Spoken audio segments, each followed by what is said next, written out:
Spoken Label. Hi guys, it's Andy again, back on my travels on the cafe in St Peter's Square. As people know, this is Spoken Label regularly. It's one of my favourite places, this one. It's great for meeting writers and creative souls here. And I'm back here again today, first time in a couple of weeks, and I've got another young lady with me today, who we got talking, Sophia, didn't we, a couple of weeks ago about when your night show running, wasn't it? Yeah. So, do you want to introduce yourself to everybody and tell them who you are? And particularly like where your accent obviously suggests where you're coming from, and what started off, or your creative stuff. We'll take it from that. Yeah. So, my name's Sophia Hadji-Michael, and as you can tell by the accent, I'm from London. So I run a blog. It's called Art Dress It, and it started a year and a half ago.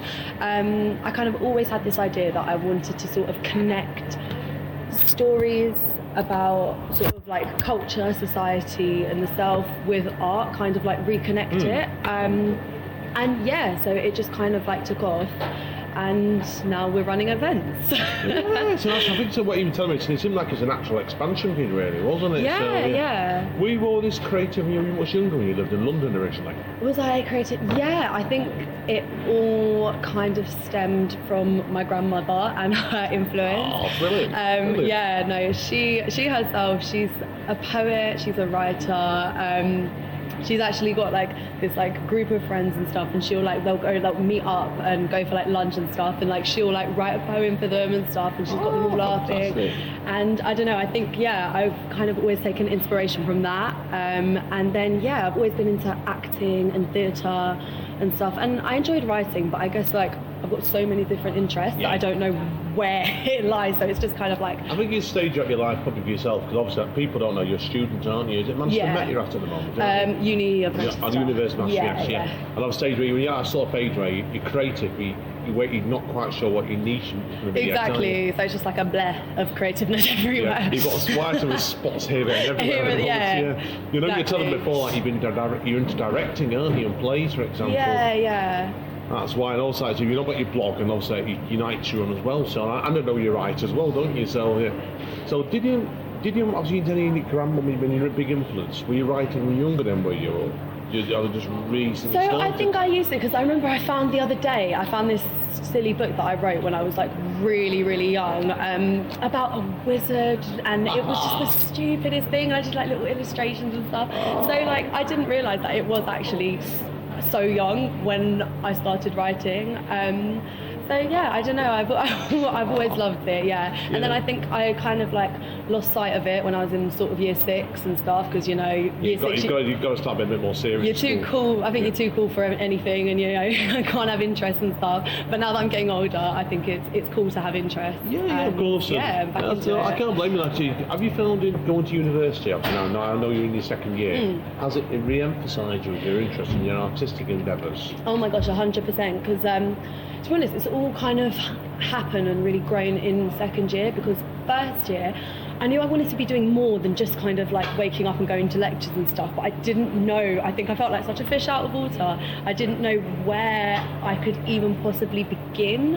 And then all of a sudden, second year, like I've just like been handed these like amazing opportunities. I was able to make a documentary actually about the carnival in Moss Side. I didn't know about that. You didn't know about that one. Tell us about that then, right? See, as everyone sees, Spoken Label does heightened research here about when people tell you things you don't know about. No, to be fair, that's what I mean. Like, it's just like creativity there, just a whole mess. But tell us about that then. It was it was really amazing. It was part of a module where we had to kind of find archive material and create a documentary. So I found this archive on the Moss Side Carnival, the Afro-Caribbean Carnival. Oh, brilliant! Yeah. I was fascinated by it originally. Like my mother, she's from an island sort of near, it's located in South America, but it's like culturally Caribbean. Right. I was going to ask you the ways your family background, which is it's all a mess, but just say complex and we'll move on, right?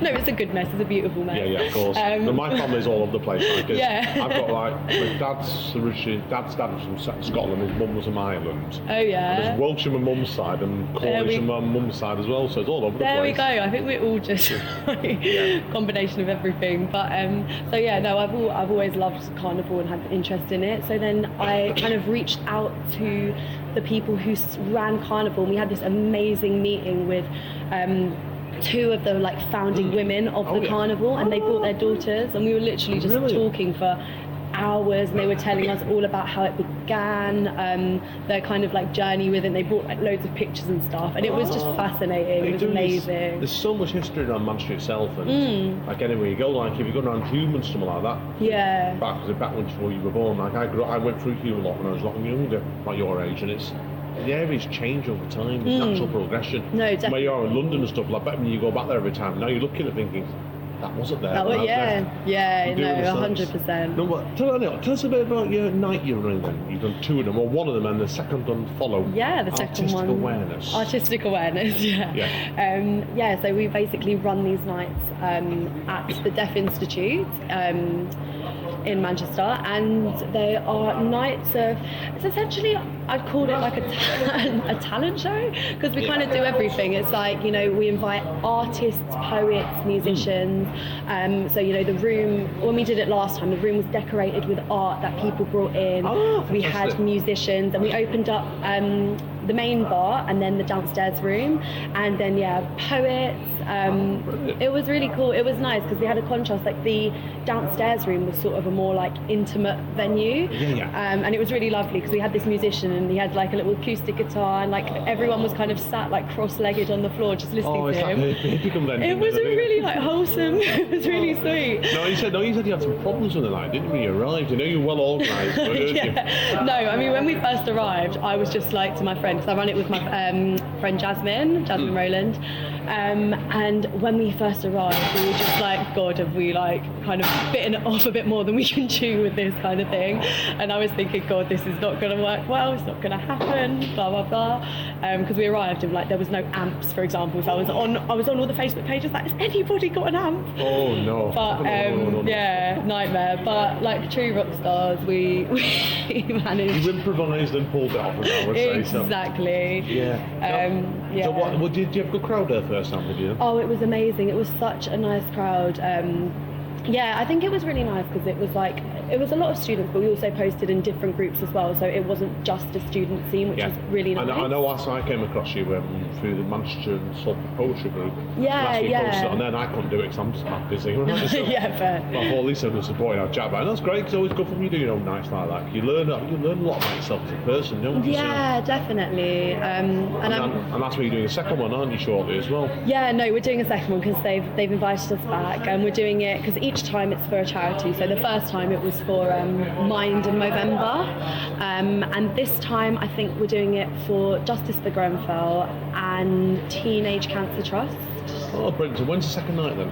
The second night is on the 16th of February. Now, this podcast will be live before that, so everyone's wondering, right? So that'll be a priority straight away for you then. Lovely. Get us up just before you. Oh, brilliant. So, and have you got any acts booked in for it yet? Or? Oh my gosh, we have so many. Anything you can reveal? No, you have to come to the night. You like surprising people, don't you? Yeah, so, exactly. No, best way to be. So, right, okay. A couple of things I've been told to tell us about your blog, or about your blog. I know your blog's very important to you as a person, isn't it? So, what made you become a blogger then?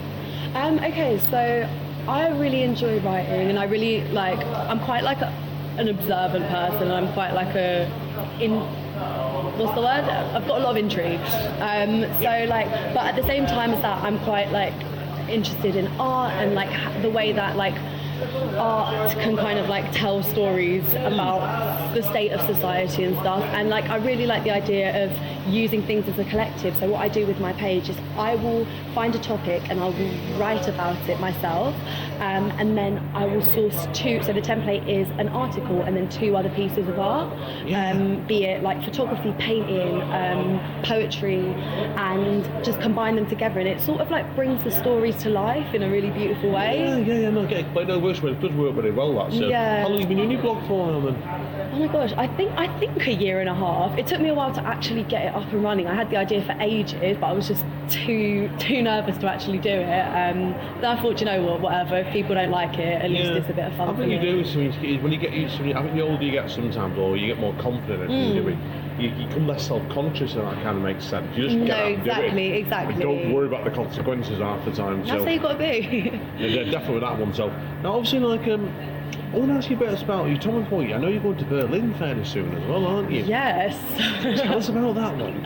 Yeah, no, I'm headed off to Berlin in a month. I'm doing a semester abroad out there, so I study drama and English. So I've done all my drama modules in the first semester. Second semester, I'm off to Berlin. Why Berlin then? Why Berlin? I can hazard a guess, but I'm interested in myself. Do you know what? It's the coolest city. There's just so much art. Like, the art is literally like alive on the streets. You can see it everywhere. And the music scene's completely different over there. Yeah. No, the music scene looks very interesting. It's challenging, isn't it? Yeah. I know a few German people, right? Yeah, no, definitely. But I'm intrigued to kind of explore that culture and stuff. And what are you hoping to get from it then when you go over there? I'm hoping to be a lot more independent from it, actually. Like, I think, like, you know, I've taken the leap to come from London to Manchester, which is, you know, away from home, but there is still kind of a lot of home comforts here, and I think there are, like, I still knew a few people, whereas going to Berlin, I will not know anyone. Yeah, you started from scratch, really. So you've got to just, completely. No, good luck to you with that straight. I don't envy you. make sure you've got a big coat with you. Oh my gosh, yeah. I know someone did that to in Berlin a couple of winters ago, and they came back after me and said, "Oh, we should take another coat down there. It's freezing." Oh no, yeah, no. I think when I'm away, it will be nice and warm, hopefully. No, it can't be much damper weather on here anyway. That's for sure. So, okay, so what do you hope to do next then? Because I know you're in your second year of uni, aren't you? So, what do you hope to aim for when you've left uni then? When I've left uni, that is a terrifying question. I think my dream would be to kind of go into presenting. You've got the charisma, that's straight away. So thank you. Well, basically, you've got that sort of sneeziness about you as a person. That's not generous. You can tell when you see people sometimes. Oh no, that's always been a dream. Obviously, it's quite a big dream. It's quite competitive, but I think, you know, it's doable. I'm making more movies, but also I'm trying new things. That's why I tried doing the documentary. I'm trying directing. I'm trying lots of things, because I'm not just going to kind of say, okay, this is what I want to do and that's it, because I know that as a person I have lots of interests, so I don't want to just be like... I think it's probably best in your case to hold it all in, you go along, don't you? So I meant to ask you about your directing before as well, because we touched on that before we started recording. Tell us something about your directing then. Well, that's obviously for uni again, I'm guessing. Yeah. So I'm assistant directing on this play called Nut by a playwright called Debbie Tucker Green. So I'm the assistant director, so that is basically the reason why I've not gone back to London for this month, because I don't have uni, but I'm just kind of directing and helping out. But it's just a really amazing play about sort of touches on like mental health and kind of like grief and just so many topics. It's just a really beautifully written play. So is this the first time you've done this sort of thing, you've worked in the theatre? You've done it directing before, assistant directing? No, this is the first time I've ever done it. I've been in a play before. I was in a play last year at Antwerp Mansion. Oh yeah, I know that place. Yeah. Great venue. Yeah, it's cool, it's nice. It was shut down before I arrived at uni, so I didn't actually get to experience it as a club. Typical that, isn't it? So classic. It always happens. Happened to me before that, no venues anyway. So obviously then, so what do you have to do when you're an assistant director in a play then? So obviously you got the director. Are you looking out for other potential problems and... So it's the director's vision, so it's really important that you kind of respect the director's vision and you kind of work to kind of understand them and gauge their vision. So then when you're watching it, you kind of can critique the work through the gaze of the director. Equally give your own ideas as well. Oh, fantastic. Yeah, of course, yes. You work with the team, aren't you? So, you're like, I think you're like had the arms and legs of the director. Exactly. No, good luck, definitely so on that one. So if people want to find out more about you, where are they best going? Where would they best? Well, I've got a page for my blog. It's Art Dress It on Instagram. There are 2 Art Dress It pages because I made one and then accidentally locked myself out of it. I think I did that. But there's I've done that. nightmare. But it's the one without the full stop, so it's just Art Dress It. And then that is probably the best place to find me, or Instagram, Sophia-Michael on Instagram if you want to reach me. But yeah. Cool. Well, that's enough for today on the chat side, so we're going to let you take a quick pause. And I see you're going to do some digging on your bag in a minute for me, on your phone, aren't you? So do some reading for us. So hang on, everybody. This is going to be an interesting second part. Thanks again, Sophie. See you all in a minute. Spoken, mate. Hi, guys. Right, Andy is still here, and with Sophia. And Sophia's going to do for us one of your articles from your blog and a poem, aren't you? So, okay, over to you. So this article is called Cheapening Culture for Profit. And I basically wrote it just about sort of the tourism industry. It's kind of like a cynical look on the tourism industry. I'll just read it. Team anything with industry and its authenticity vanishes. Culture and tourism are no exception. It's undeniable that this industry plays an essential role in supporting the economies of many countries. However, in order for a country's culture to bring in revenue, it must be glossed with Western consumerist desires and expectations. During a trip to Fiji, I went from living in a village for 3 weeks to spending 2 nights in a holiday resort. It was through this experience that I became particularly struck by the difference between culture as a service and culture as a part of life. In the village we stayed in, the women would perform their traditional dance wearing a long grass skirt and a t-shirt. Seeing the same dance at the resort became a different story entirely. The women performed the dance with bras made out of coconut shells and mini skirts of bamboo leaves, whilst the men, lathered in oil, performed a Magic Mike-esque lap dance to the lucky ladies whose birthdays were in that month. This complete transformation of one's own culture made me question the tourism industry, a money-making tool which typically sells an edited version of a culture to satisfy our lust for the exotic. Its benefits of providing jobs and money for many countries is of great significance. However, in upholding the integrity of its traditions, it often falls victims to its consumers' needs.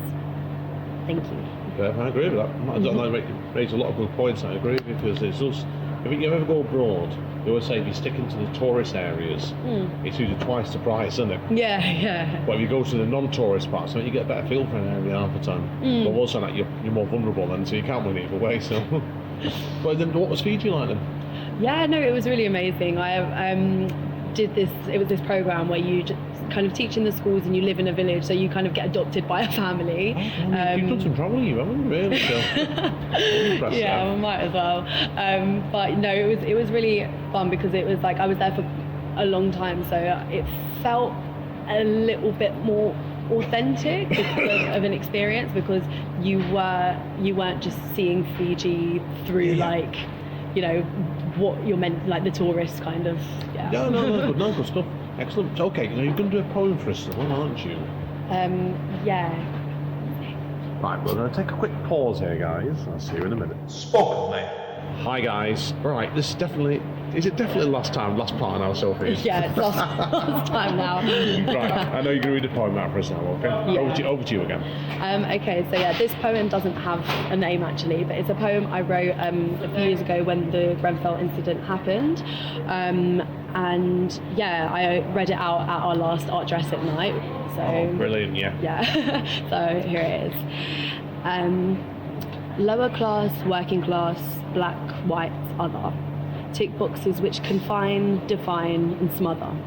Because when you're a tick in a box and you're boxed up in a box flat, you begin to feel less human. You notice the way the dirt thrown on your name muffles your screams as the world turns the other cheek and you are forced to clamp your teeth and get on with it. Get on with the fact that in your block of flats there is only one emergency escape. Get on with the fact that there is a clear absence of fire alarm and sprinklers. Get on with the fact that your block is an eyesore, so to appease the eyes of our richer community, your block is enveloped in a cladding, which when lit, can burn like an inferno. And hidden like cowards, the white-collared antagonists, detached from the worlds they are dictating, defining and confining, sealing your fate with the lid of your box. But how about we took the time to open up these boxes and realise the most beautiful of souls grow in their enclosure, living, breathing, heaving. Maybe then you won't just see black, white, other. Thank you. Really, I like that because you deal with stereotypes. It's a really good piece. That. So, have you set much stuff around submissions money place? Have you magazines and stuff? Or? No, not really. I don't really consider myself a poet. I was quite nervous to read this last time. Wow. It sounds really good. Oh, thank you. That's why you don't excuse a poet. I always would take because he's a poet after that. That's really that's excellent. Thank you. That's why I know good stuff. Right. We'll wrap up here anyway, so great. Thank you again, Sophia, and good luck with the night, and I look forward to seeing pictures in your Facebook account of what Berlin's like. Oh God. What little you remember of it. This is Andy and Sanio. Thanks again, guys. Deal soon. Spoken, mate.